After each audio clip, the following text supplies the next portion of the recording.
Hi guys, it's Jim here from Dr. Tankenstein with a bit of an experimental episode. Today we're going to explore the concept of terroir. Now terroir is the idea that the region in which a product such as hops are grown affects the flavour, aroma and overall organoleptic qualities of that product.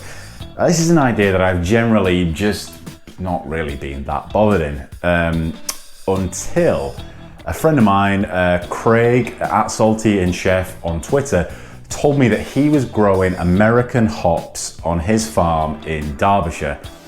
So I took the opportunity to get some of his Centennial hops grown in Britain and put them to the test against some genuine US examples.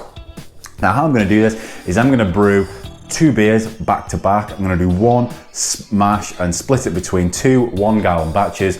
The beer has Maris Otter, it has wheat malt and it has Munich malt, and I'm basically going to hop the crap out of it with these 2 examples. Now given that I was so skeptical going into this, having seen both examples of hops, I think this is going to be very interesting. They clearly have similar qualities, but one of them seems a bit more American, one of them seems a bit more British. Let's get these beers brewed and put this idea to the test.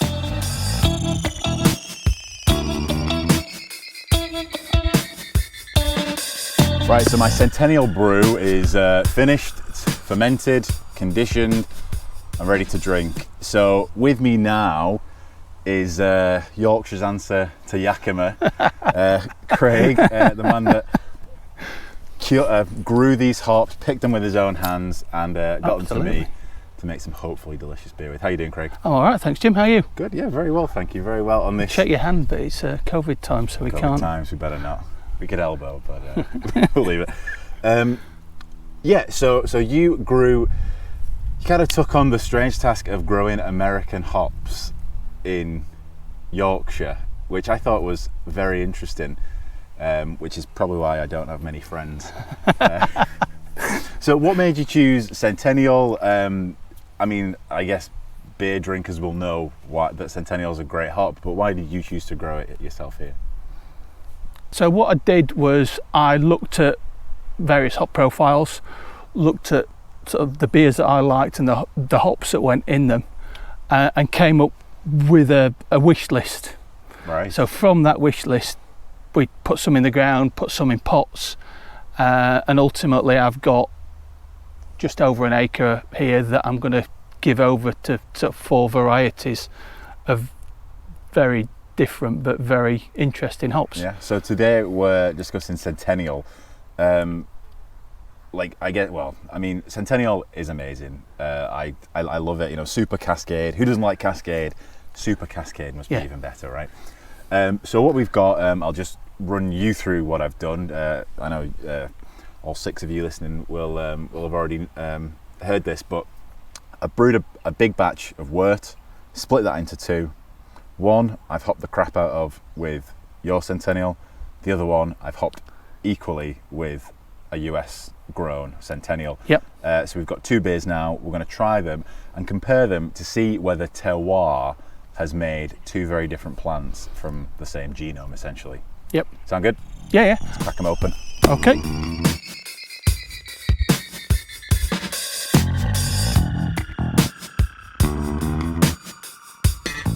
Okay, so we're all poured in. We're in the glass after a few suds went awry there. So we have here White Cap, British, Craig's Pride and Joy, and Black Cap is some fella from America's hops. Probably Yakima. Probably Yakima, yeah. So what are we expecting from this? Give us a little rundown of Centennial. It's quite a citrusy aroma and smell. Bitterness wise, it's again, I suppose it depends in the pot, but it can be quite a bit lengthy time in the boil and be quite bitter. Yes, about 10 to 11% alpha acids, I think, 4% beta acids. which no one ever really talks about, do they? No No. one ever bothers with the beaters. I think they do something, but it's not as impressive as Alpha. So we'll look at 10%. So these have been hopped at 60, 30, 20 and 10, as well as a flame out and a dry hop edition. So I think in the gallon I used 50 grams of hops in the gallon, so very heavily dry hopped. Right, should we give them a sniff and see what they're like? So let's start off with the British one. So you are getting that citrusy, like you say, very, very citrusy, in fact. Yeah, it's. I would say that's the overriding aroma there.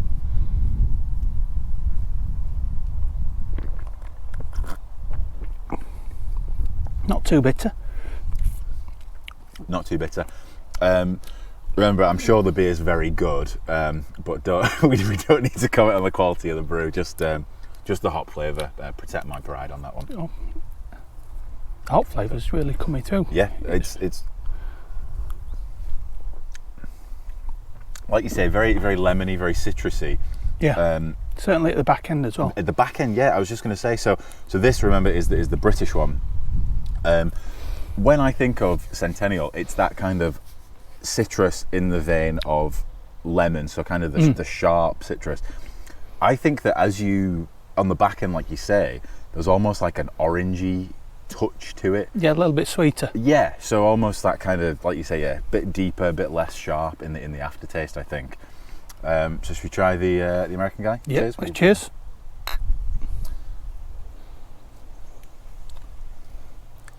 It's a little bit stronger. It's very similar, but a little bit stronger on the aroma. Stronger aroma. And you never know with aroma whether just the fact that it's stronger changes it, I think. But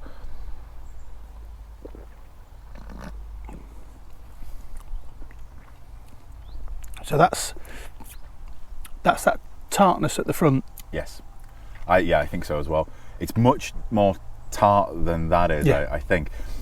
You've almost actually, with this one, remember they were hopped with exactly the same quantities of hops, dry hops and boil hops as well. I think this one actually has that kind of soapy character you sometimes get from too much hops. So yours doesn't have that. Sorry, the British one doesn't have that. Will not. The British one doesn't have that, but the American one kind of does, and I wonder why that is. Do you want to talk about where we are? You're the expert, yeah. I'm far from it. This is a retirement plan. Right. Well, my retirement plan isn't nearly as fun as this.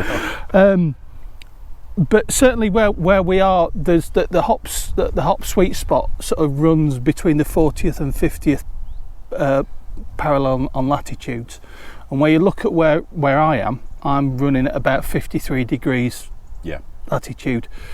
Yakima Valley is at 46. Yeah. So 7 degrees now. But when you think about that in terms of Europe, that is level with the Loire Valley into where Chablis and oh wow, really? And that is produced, and off out into northern Italy and then Croatia. So there's quite a lot. That's crazy. I didn't realise that. You kind of always just assume that I don't know. It's North America, so it's going to be northern, I guess. But that's kind of strange. So I guess just to re-impress that, these American hops, were probably grown on a similar latitude to, say, French wine grapes. French wine grape, absolutely. That's crazy. So the Loire Valley and where Chablis and I can't remember its name, begins with S. But there's another over to the east of France. There's that sort of something probably. Sancerre. There you go. Sancerre. So Sancerre, Chablis, over that way, and then over to the west side it's the Loire Valley and into the Bay of Biscay. So that sort of latitude is where you're looking, and obviously hops like sun. Yep. So again, because we're on a southern plain, we're facing southern, they get sun all day. So, but obviously as you move down towards the equator, they get more sun. I also looked up a bit of information about rainfall. So I think in Yakima they get about 18 inches. Here it's like 25 or something like that. So I guess it's much wetter here. and like you say, the temperature. I looked at summer temperatures. This is what I do in my spare time, guys. So you know, follow me on Twitter. The temperature, I guess here the average summer temperature was about 17. Yeah. Whereas in Yakima, again, we're assuming these are Yakima. I think they are. 70 odd percent. Very likely. Very likely. It's more like 30 degrees. Yeah. So, you know, we're quite a different place. I guess the reason why I was interested in doing this is because I always just thought hops are hops. You know, it can't make a difference. But I think there are noticeable differences between these.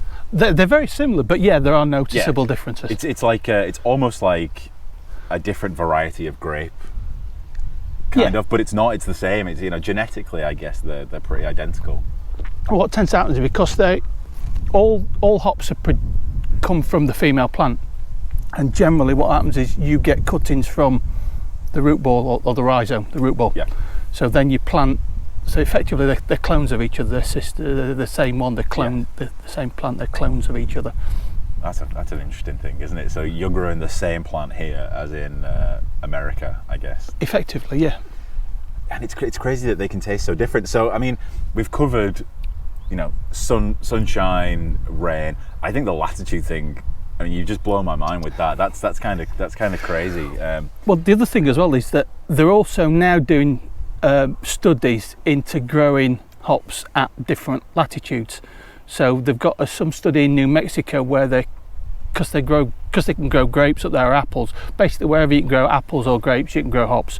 So they're growing apples at 6,000 feet, nearly 7,000 feet in New Mexico. So they're now trying to grow hops at 7,000 feet and seeing what they produce. I don't know what kind of varieties they are, but there are studies out there that they're already doing this kind of thing. And again, as with anything, you know, what goes in the ground goes into the hops. Yeah. I mean, you know, obviously we haven't got a soil sample or anything here. You know, we're not that kind of. We don't have that kind of resource. But yeah, I mean, very different. I think this has kind of opened my eyes here, to be honest, because you've got these kind of. There was, you know, professional brewers or, you know, people who are really into home brewing will tell you about, you know, a few years ago when they started growing Cascade in Argentina and it was rubbish. Or I guess if they try to transplant an American variety into New Zealand, they call it a completely different thing. I guess this kind of makes sense that they would have to call it a different thing, even if it's the same plant to me. Because, I mean, kind of, I guess we'll sum up a little bit, but they're both very citrusy. But this one is so much more sharp than this one. This actually has a very kind of, like you said, a little bit sweeter, orangey taste on the back end than this does. They're really nice beers, though. I've got to say, I do prefer mine. Well, that's up to your individual taste. Yeah. Well, I kind of said, because when I was brewing these beers, I sort of, and I had the, you know, I mean, you gave me a big handful of hops. Thank you very much. I was saying that the English one almost smelled like an English IPA, whereas the American one almost smelled like an American IPA, which was interesting to me because they're the same yeast, same grain, same everything. So again, this is something that I alluded to, which we were talking about before, and one of the things that they find generally with English grown hops is one of the aroma compounds is myrcene. So myrcene tends to be a lot lower in British grown hops than it does in the American grown hops. Right. Okay. So if you've got that lower myrcene content, and myrcene's one of these, what are they called? The terpenols, the terpenes, I guess, not terpenol. Man, and they are very trendy right now with all the haze craze and stuff like that. But what they're saying is, conversely, where in the UK we're looking for that high myrcene content, in America and New Zealand they're looking for those more complex tastes that come from a lower myrcene content. Right. So if I get big enough, well, so Centennial's back to the Americans with a lower myrcene content.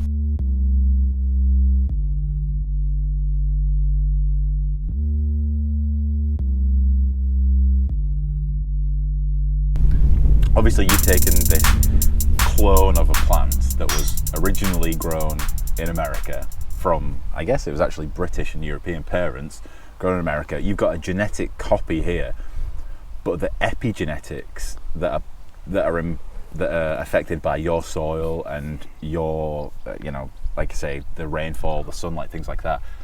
It's essentially going to be a different variety almost. I can imagine if you did this for a few years, that this might even end up being almost like a mandarin and Bavaria style thing, where if this is lemon, this is orange kind of thing. It's super interesting, man. Thanks a lot for doing this. I mean, I guess the experiment was to see how terroir affected hops, and I guess how is a strange thing to ask, but it definitely does. You can definitely tell the difference. Definitely taste the difference, hops. And I think, I mean, obviously I've hopped the crap out of them here, but if you had other hops involved, if it wasn't just a one hop brew, I think you could even think that they were completely different. Yeah. Right, so thanks very much for this, Craig. Thanks for the hops. Thanks for the day, showing me around here. Let everybody know where they can find you. It seems like every time I log onto Instagram, I get very thirsty because of your feed. You seem to have always just finished a really tasty beer. So all my Instagram and my Twitter feeds are the same. It's Salty and Chef. Generally, the Instagram seems to be here, home life, rugby, predominantly beer. Yeah. And again, it's just, this stuff fascinates me because, just like you said, Jim, is you can take different hops and get really different flavours. So you can have the same base wort and get a really different beer with the different hops. And that just fascinates me. Again, beer essentially is just a big chemistry lesson, and you get so much different variety from essentially 4 ingredients. It is, and I think kind of a lesson from your old pal Jim here is, obviously I'm a chemist. I do look into the nitty gritty of these things, but I think that this lesson itself is kind of like just even to say, the area they're grown is different. That's kind of chemistry enough. Yeah. You don't need to understand, like I say, the soil mineralization or what's in the rain around here. What chemicals are in the rain. Just knowing that they're growing in different places, now you can say the chemistry is going to be different. Yeah. It doesn't matter how. It's just they're going to be different. And the taste tells you that. The taste definitely tells you that, and that's all you need to know. So guys, definitely check Craig out. He's definitely check Craig out. As long as you've got beers in your fridge, he's a good follow on Instagram and Twitter. Definitely keep an eye out for British Centennial in the future. So cheers, Craig. Cheers, Jim.